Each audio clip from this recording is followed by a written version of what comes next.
you very much. It was a pleasure serving you today. Thank you. Hi there, good morning. How can I help you? Can I have a cardamom bun? Of course. And a mocha, please. And a mocha, great. So that's £2.50. Well, £3, that'll be £5.50, please. Can I see some ID? What's that? Passport, national ID card. No, we just need to confirm your nationality before we make a purchase. Why? It's for operational reasons.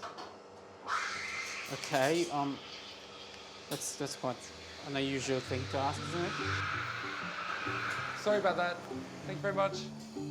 I'm French. French, okay, sorry, that's going to be £7.50 then, please. So I'm afraid there are no panel raisins for German customers. It's a management decision.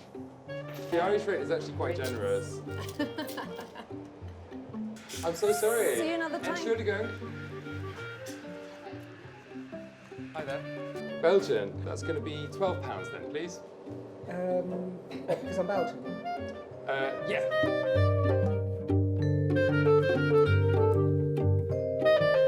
Can I still pay the standard rate, please? No, that would be £7.50, please. And if you could just fill in the form, and then your coffee and pastry ready at the end. Thank you. There we go. I can take the money for it here, but you'd have to go around the corner to actually collect it. That's because of the Singaporean side.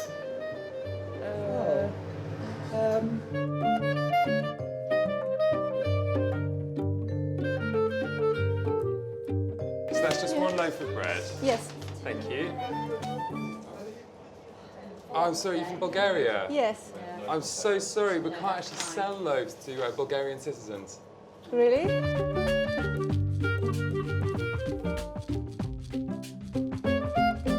I've been doing this for a while. It's like an industry standard practice, actually. Where? Oh, absolutely everywhere. Can I just check your nationality, please? Italian. Sorry.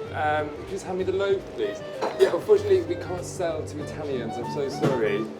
Wow, that was just like mental.